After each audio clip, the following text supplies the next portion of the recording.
ask me, how did I make these? A lot of times it's because the person who asked the question wants to make an app also. A lot of kids these days like to play games, but now they want to make them. And it's difficult because not many kids know where to go to find out how to make a program. I mean, for soccer, you could go to a soccer team. For violin, you could get lessons for a violin. But what if you want to make an app? And the kids' parents might have done some of these things when they were young, but not many parents have written apps. Where do you go to find out how to make an app? Well, this is how I approached it. This is what I did. First of all, I've been programming in multiple other programming languages to get the basics down, such as Python, C, Java, etc. And then Apple released the iPhone, and with it the iPhone Software Development Kit. And the Software Development Kit is a suite of tools for creating and programming an iPhone app. This opened up a whole new world of possibilities for me.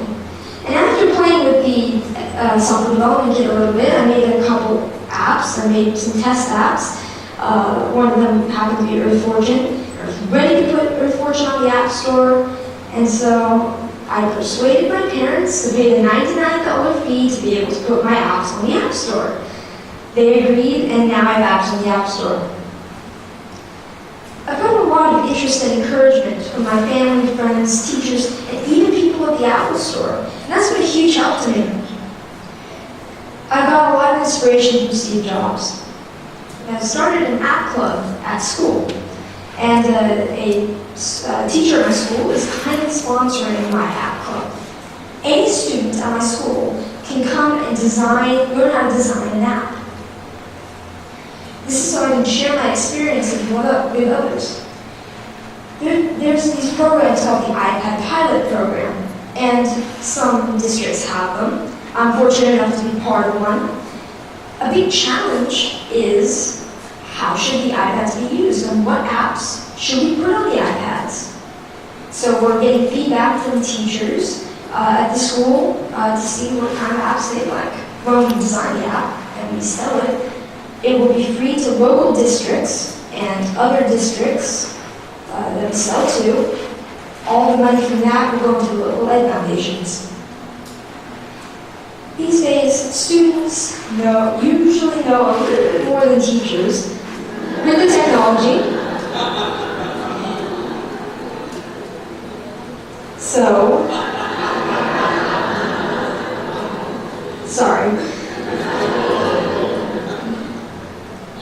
So this is a resource to teachers, and educators should recognize this resource and make good use of it. I'd like to finish up by saying what I'd like to do in the future. First of all, I'd like to create more apps, more games. I'm working with a third-party company to make an app. I'd like to get into Android programming and development. And I'd like to continue my app club and find other ways for students to share knowledge with others. Thank you. ¿Qué les parece el video? Está impactante, ¿no? De acuerdo a los esquemas, bueno, al proceso que estamos siguiendo, de acuerdo a lo que les he venido explicando, ¿me pueden decir qué de lo que ya hemos venido diciendo, qué es lo que hizo este niño? Primeramente, Gustavo, pues, un líder o emprendedor tiene que tener creatividad, porque también tiene esa iniciativa de crear algo nuevo, pero escuchó las ideas de sus compañeros, porque le comentó que nadie le gustaba ir al Justin, así que crea una aplicación donde pueden hacer lo que quieren hacer en Justin realmente, y eso tenía mucha popularidad. Al mismo tiempo vendió su aplicación, la metió en una store de Apple y pues consiguió tener muchas compras. Y ese dinero, aparte de que tiene valores, porque ese dinero no se lo quedó él, sino lo va a dar le iba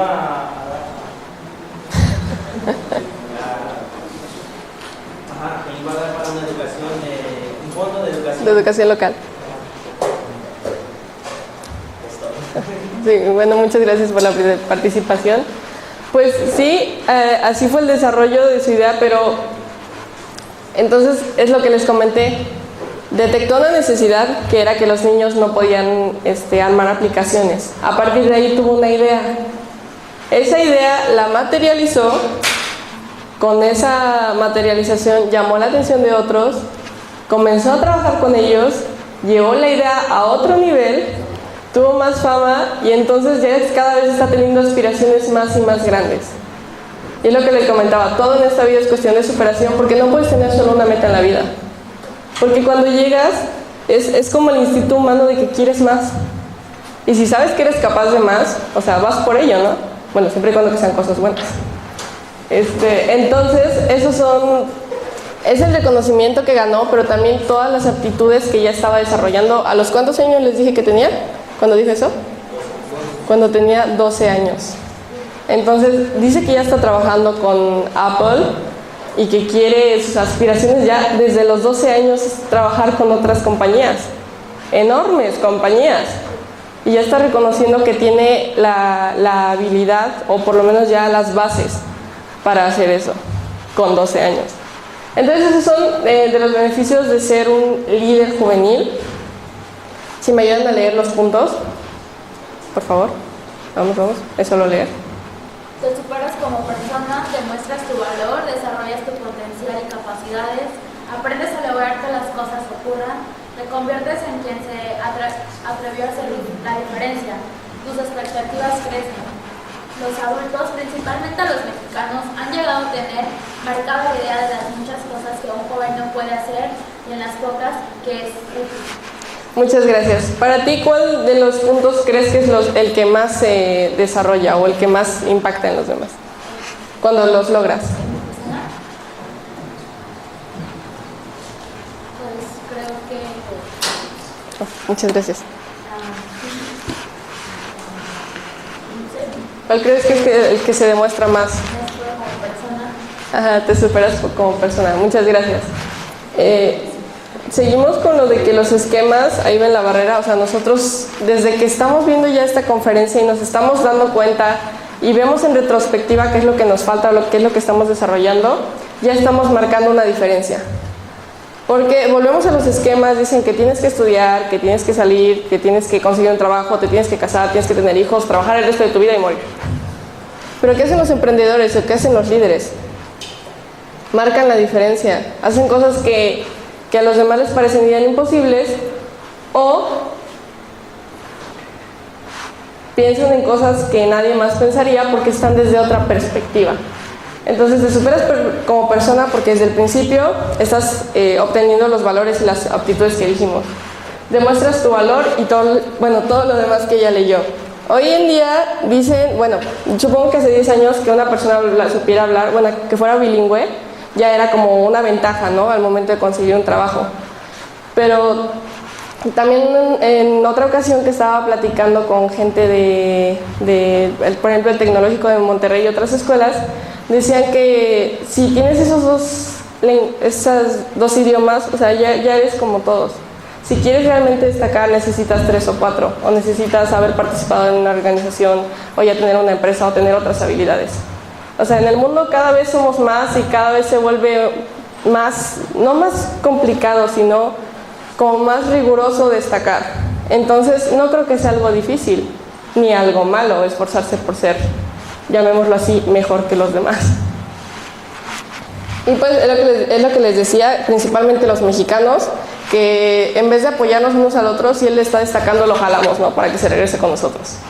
Así somos los mexicanos. Entonces debemos adoptar todas estas, ¿cómo podemos llamar? Esta actitud de cooperación. Y ya que les dije que sí es posible, ya vieron el video del niño, ya les dije que es necesario y que todos lo tenemos, ¿por qué creen que casi no hay líderes?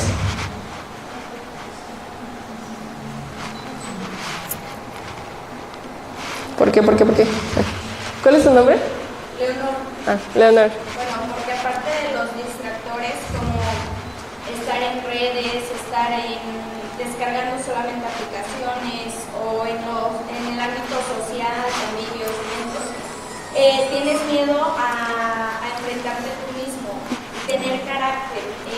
Muchas veces para llegar a ser, como dicen, un líder, no nace, se hace. Entonces para eso deben de ocurrir fallas, errores, pero tú mismo te tienes que ir superando y muchas veces se tiene miedo a eso, a superarse, pero tú mismo, ¿sí?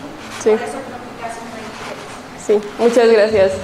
Sí, esas son las cuestiones, lo que decía, a veces si tenemos estas cualidades, les damos otro enfoque, un enfoque negativo, nos distraemos con cualquier cosa, las utilizamos para, no sé, abusar de la inteligencia o las habilidades de otra persona, o simplemente hay gente que lo intenta, pero en el camino, al fallar, se decepciona, ¿no? Se desmotiva o se desalienta, y ahí es cuando abandona. ¿Quieres comentar algo? Bueno, más que nada, hay personas que no se atreven a hacer eso porque tienen miedo de salir de su zona de confort. Exactamente. Sí, muchas gracias. Sí, es un tema que no está presente en las diapositivas, pero pues que al mexicano lo caracteriza mucho, ¿no? De que mientras tenga... porque sabían que el mexicano antes de comprar un refrigerador compra una televisión. Eso sí es como ya está comprobado. Entonces sí es como de que tenemos esa mentalidad de que ¿qué quiero cuando sea grande? Un trabajo que me alcance para la familia y ahí me voy a quedar siempre. O no voy a destacar porque no sé qué digan de mí, o igual y me sale mal, y muchas otras cosas. Sí, esas son de las principales razones. La zona de confort y yo creo que el miedo al fracaso.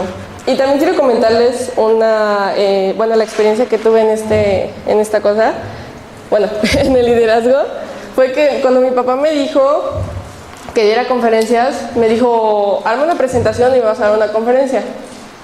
Pero, yo tenía 12 años, ¿para qué o qué o por qué no? O lo está diciendo de broma.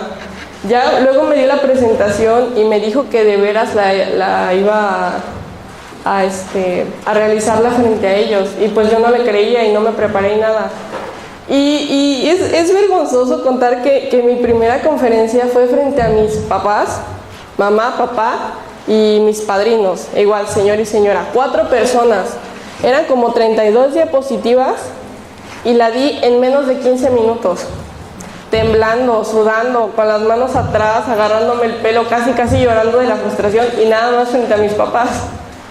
Entonces fue un camino, sigue siendo un camino un poco arduo, que después de 3 años todavía como que se te seca la boca y te da cosita. Y sí, muchas veces no he logrado transmitir el mensaje, o no ha recibido la aceptación, o yo no estoy conforme con lo que hago. Y eso se siente como fracaso. Pero es necesario, porque no es fracaso, es una selección de errores que debes aprender a identificar y corregir. O son aspectos que aprendes a perfeccionar. Entonces es todo el desarrollo de ti mismo, no son precisamente fracasos. Eso es del miedo al fallo. La zona de confort, ya lo comentamos, que en los mexicanos es muy complicado que salgan de ella. Y las redes sociales y las distracciones. Imagino que ustedes en sus grupos ya han adoptado la idea, porque ya es muy común de que ya no tomas apuntes, ¿no? Le tomas foto al pizarrón. O ya no hacen equipos, sino de que hacen un grupo de WhatsApp y ahí se organizan. Esas podría ser que son como de... estamos usando las herramientas que tenemos, ¿no? Pero ¿qué pasa cuando nada más estás en tu casa y estás en Facebook? Y ahí estás. Y nadie publica nada, pero tú ahí estás, esperando a que alguien publique algo. O ¿conocen Snapchat? No hay de Snapchat. Ves videos de lo que tus demás amigos están haciendo. Estás en tu cama y en vez de salir a hacer algo, o leer, o estudiar, o hacer tu tarea, te sientas a ver lo que los demás están haciendo. Y ahí estás. Y sí les ha pasado, no me digan que no. Incluso a mí cuando dicen que pierdes el enfoque. Entonces hay que estar siempre atentos a todas esas cuestiones. Hay que ser perfeccionista con uno mismo. ¿Y cuál es la diferencia entre ser un líder y no ser un líder? Porque un tema que no hemos tocado es el de los antilíderes, o el concepto que ya traemos todos de jefe. Son líderes, pero no porque inspiraron a los demás, sino porque es un cargo o es un título que probablemente ni se ganaron. Pero ahí están. Entonces, ¿cuál es la diferencia entre un verdadero líder y un antilíder? ¿Alguien que me ayude a leer? No. Diferentes